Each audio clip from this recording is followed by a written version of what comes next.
ஆயுதங்களை இடந்து முக்கோடி வாழ்நாள் முகன்றுடைய பெருந்தவம் எக்கோடி யாராலும் வெல்லப்படாத ராவணன் நிர்கதியாக நின்றபோது, ராவணா இன்று போய் நாளை வா. அப்போ ராம அவதாரம் என்ன? பகைவனுக்கும் அருள்வாய் நன்னஞ்சே. கிருஷ்ண அவதாரம் என்ன? எல்லாருக்கும் உதவி செய்யணும். இதுதான் ராமகிருஷ்ண அவதாரமாக பிற்காலத்தில் தோன்றி எல்லோரையும் நேசித்த மகானாக விளங்கினார்.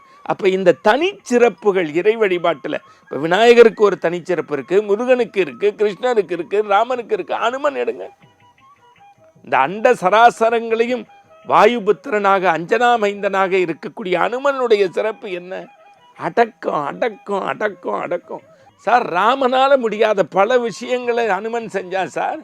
சீதாமாவை காத்து, பரதனை தீக்குழியிலேருந்து உள்ளே போகாமல் காத்து, லக்ஷ்மண உயிரை காத்து, ராமநாமத்தை காத்த அனுமன் கடைசி வரைக்கும் நான் அடக்கத்தோடு இருந்தான். அடக்கம் அமரருள் உயிக்கும் நானே அதுக்கு எடுத்துக்காட்டு. அதனால்தான் ராமன் அனுமனை கூப்பிட்டு கடைசியில் கட்டி தழுவுனா அரியணை அனுமன் தாங்கன்னா. அப்படின்னா என்ன? அனுமனுடைய தனிச்சிறப்பு என்ன?